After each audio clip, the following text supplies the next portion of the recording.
Dificuldade para interpretar textos dos jovens que saem do ensino básico inspirou a Faculdade de Ciências e Letras do campus de Assis, da Unesp, a promover o Colóquio Internacional de Texto e Discurso, que vai ser feito agora no mês de maio.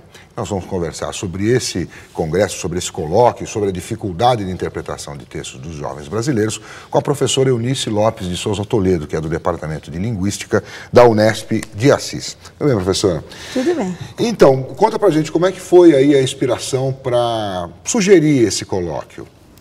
Bem, na verdade a realização do colóquio é também uma realização de um sonho pessoal meu, que foi sendo construído e sendo transformado em projeto conforme eu fui construindo também a minha carreira. Né? Sempre levando por base, tomando por base a minha convivência com o aluno na sala de aula. Né? Então, isso não só com aluno da universidade, não, com aluno do ensino fundamental e médio também. A senhora trabalhou? Eu trabalhei no ensino fundamental e médio na década de 80 e a partir de final de 89 é que eu ingressei na carreira acadêmica. Sei. E o que inspirou a senhora? Quer dizer, a dificuldade deles, eles têm muita dificuldade mesmo lá, que no fim acabam chegando à universidade, é isso? Tem muita dificuldade, porque a gente percebe que, apesar de eu ter, nesses anos todos de convívio com eles e de construção da minha própria carreira, eu ter chegado à conclusão de que o ser humano, e o homem é um grande construtor de textos, porque, para mim, enquanto linguista, isso não é consenso geral também, tudo é texto. Então, eu olho para um quadro, é um texto pictórico, eu olho para um filme, é um texto fílmico e assim por diante, o texto jornalístico, literário. E porque a gente percebe que o homem se expressa através dessas várias maneiras. Eu prefiro não usar termos que não são da minha área, tipo gênero ou tipo textual. Prefiro falar maneiras de se expressar, de se comunicar e tal. Então a gente vai percebendo que se o homem tem essa característica de ser um construtor de textos, vamos dizer, entre aspas, paradoxalmente ele também tem dificuldade de processar os textos com os quais ele convive no dia a dia. E quando eu falo processar, não é apenas ler e entender. É ler, entender o que está ali na superfície, mas muito mais do que isso. Se aprofundar, saber as razões pelas quais aquela pessoa construiu, refletir, criar um senso crítico, né? Relacionar aquele texto com outras coisas que ele conhece da vida, enfim, usar na vida dele mesmo. E a gente vê que o aluno, de qualquer nível, o cidadão até, tem muita dificuldade para fazer isso. Ele fica no básico. A vida nossa, corrida, né, está levando muito a isso. É a pessoa querer entender e se contentar em entender só o que é o superficial. E isso me preocupa muito, porque numa disciplina simples você tem que explicar várias vezes. Você dá o texto para o aluno ler, daí você tem que ficar destrinchando para ele, interpretando junto, mesmo textos teóricos como é da minha área. Deixa eu ver se eu entendi. Então, a senhora acha que isso é uma consequência da vida que a gente vive, da vida rápida que a gente vive, essa falta de aprofundamento? Ou aí também tem um componente do aprendizado que ele recebeu, do estudo que ele fez sobre como ler e interpretar textos? Também. Não só do nosso estilo de vida, que está se transformando cada dia mais rápido, mas também como isso é explorado na escola desde o ensino fundamental e médio. Né? Quando pede para uma criança fazer uma leitura e detectar quem são os principais personagens, por exemplo, as características físicas, eu acho muito pouco isso. Eu penso que a escola tem que aprofundar mais, a escola tem que levar o aluno a saber quem foi que fez aquele texto, por que ele se expressou daquela maneira, em que tempo que ele viveu, quais as influências que ele recebeu, e não só tipo de personagens e de cenários, e descrever cenários, e identificar de que escola literária ele pertence. Isso eu estou falando de literatura, não é o meu campo, né? Mas é o contato que o aluno do ensino fundamental e médio tem com o texto. Mais frequentemente, com textos este, né? Mas ele teria que ter um aprofundamento muito maior, para chegar na universidade e perceber, por exemplo, que as disciplinas não existem isoladamente. Elas dialogam entre si. Principalmente no curso de letras, a pessoa tem muita dificuldade de entender o que é linguística, qual a responsabilidade da linguística, o que a linguística realmente faz, de que maneira que ela contribui para a formação dele, né? E tem muita dificuldade de perceber que os outros professores transitam pela linguística para poder se comunicar. E também para poder ensinar o que se isso a senhora percebe hoje quando os alunos chegam para o curso, é isso? A senhora dá aula hoje no curso de letras, de graduação? De graduação. Tá, e eles chegam, eles têm essa dificuldade, mesmo que chegam para fazer letras, tem essa dificuldade. Tem. Porque geralmente quem vai fazer letras é alguém que tem uma certa facilidade com texto, ou gosta, não? É o que a gente imagina. É o que a gente imagina e o que a gente espera, mas não é bem assim.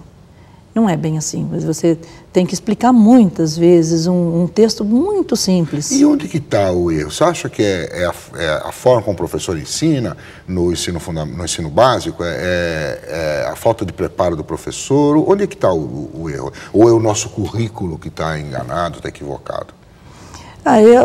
Eu penso que é de tudo um pouco, sabe? É lógico, existem muitos professores que se desdobram para explicar a sua disciplina. Um dia desses mesmo eu estava vendo na televisão um professor de história, ensinando história pelo nosso cancioneiro, escolhendo músicas que dizem respeito, que tratam, que passam por assuntos que ele vai tratar em história e vai isso estimular mais o aluno. É um caminho. Sim. Né? Mas eu acho que a gente ainda fica muito na teoria, fazendo o aluno entender coisas que estão cada vez mais distantes dele, assim, do interesse dele, vamos dizer. E também tem o problema da atenção. Na escola de um tempo atrás, o aluno se concentrava muito mais tempo numa sala de aula do que hoje, né? Isso é comprovado cientificamente. Hoje o aluno fica muito pouco tempo prestando atenção. Se você não tem uma metodologia de conquistar a atenção dele, o respeito dele, o interesse dele pela disciplina, fica difícil você trabalhar. Ele fica disperso. Com texto, ele fica disperso, né? E você tem uma heterogeneidade muito grande, né, na sua sala de aula, né? Jovens de todas as classes sociais, é isso que você está dizendo? Com níveis diferentes de experiência, de vida, né? E você tem que dar aula para todo mundo. Claro. Né? Então, você não pode privilegiar uns... E nesse colóquio, o que a senhora pretende com ele? Assim, de que maneira a senhora pretende tentar buscar uma saída para essa situação com esse encontro? Então, preocupada com essas coisas todas, eu fui construindo a minha maneira de trabalhar. Tá. Para sanar um pouco isso, porque eu acho que é básico, né? O cidadão entender com profundidade os textos, de que maneira se manifestar. Tá. Então, eu escolhi um caminho, que é trabalhar com o que eu chamo de intertextualidade. Eu pego um texto, seja ele filme, hoje eu trabalho com cinema, né? Mas já trabalhei com texto literário, musical, com vários tipos de texto. Tá bom. Então, eu pego esse texto e ponho e vou buscando os possíveis diálogos que o diretor ou o produtor textual lançou mão para construir o seu texto. E assim isso leva o aluno a fazer pesquisas, a ir atrás, por exemplo, do cinema, atrás de críticas, atrás da própria posição do diretor, fazer a busca, garimpar mesmo, né, para ele poder dizer que os diálogos possíveis que existem entre esse texto que ele está trabalhando e outros tantos que existem por aí. Agora, essa não é a única maneira de trabalhar e nem é a mais aceita na linguística. Uhum. Né? Então, a minha intenção, e eu busquei apoio no meu departamento, busquei apoio com a direção e busquei apoio também na Embaixada da França no Brasil, porque eu quero trazer um professor, né, um grande pesquisador na área da análise de discurso, na área da linguística, que é o Dominique Manguenot, da França. Então, eu fui buscar apoio também na Embaixada. Tá. Né? Para poder realizar isso, de que forma? Trazer outras pessoas, outros estudiosos e pesquisadores brasileiros também, para junto do Manguenot, apresentar para os meus alunos, especialmente, né, para todos os inscritos, várias maneiras de se pensar um texto, várias maneiras de se olhar para um texto com objetivos diferentes, como existem as várias correntes da linguística para isso, né? Até mesmo da semiótica e tal. Então, nós estamos com 7 correntes. E eu convidei professores de diferentes universidades do país para coordenar simpósios sobre essas correntes teóricas. E além das mesas redondas e do curso de extensão que o professor Dominique Manguenot vai oferecer durante uma semana toda para os convidados. Quer dizer que a senhora está juntando coisas diferentes, aí, abrindo o leque dessa questão da interpretação do texto. Dá para a senhora dar uma dica do que vem, o que vai estar representado ali, que correntes estarão representadas ali? Sim, vem o próprio professor Dominique Manguenot, que tem a sua corrente de análise de discurso, né, de linha francesa, e que é aceita, né, mundialmente, e no Brasil é aplicada por pesquisadores nossos, como o Círio Pocente da Unicamp, por exemplo. Tá. Né?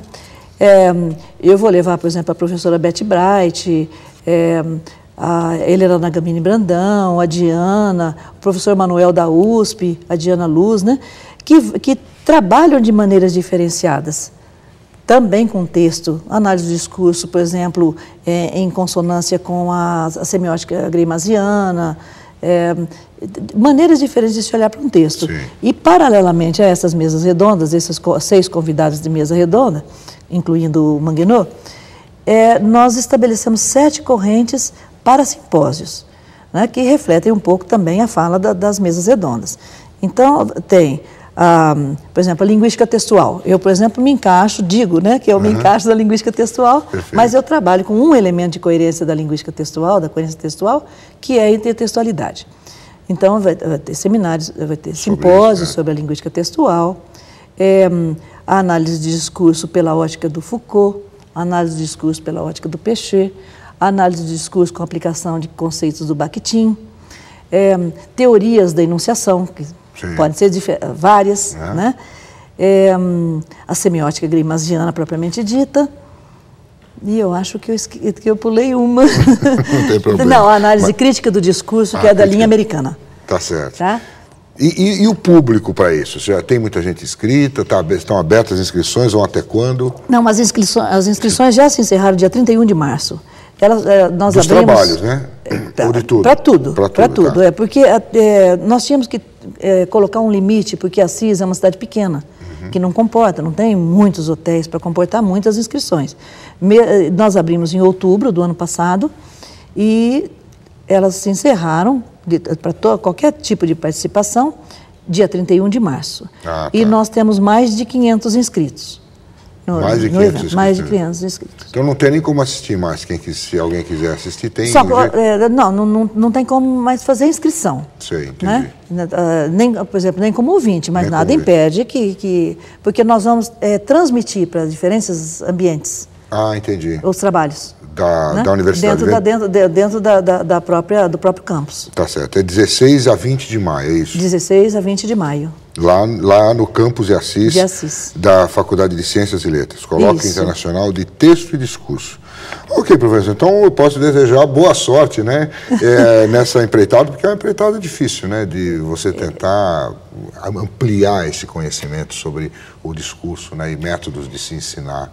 E dá também ao aluno que quer continuar a sua formação, né, de pós-graduação e tudo, chances de saber que existem vários caminhos, né? Que ele tem como trabalhar essa dificuldade, nós temos como vencer isso, né? Precisamos conhecer. Tá então, o nosso propósito é mostrar mesmo para os nossos alunos, eu particularmente para os meus alunos, que foram meus alunos, e eu vi na lista de inscrições que meus alunos de muito tempo estão inscritos, né? Muitos deles, e eu agradeço muito as inscrições e agradeço muito a TV Cultura pela oportunidade de eu poder vir aqui para falar isso. Tá certo, professora. Muito obrigado. Obrigado pela sua participação aqui na Univesp TV e até uma próxima oportunidade. Obrigada. A gente faz um intervalo rápido agora, voltamos daqui a pouquinho. Até já. Isso, posso falar?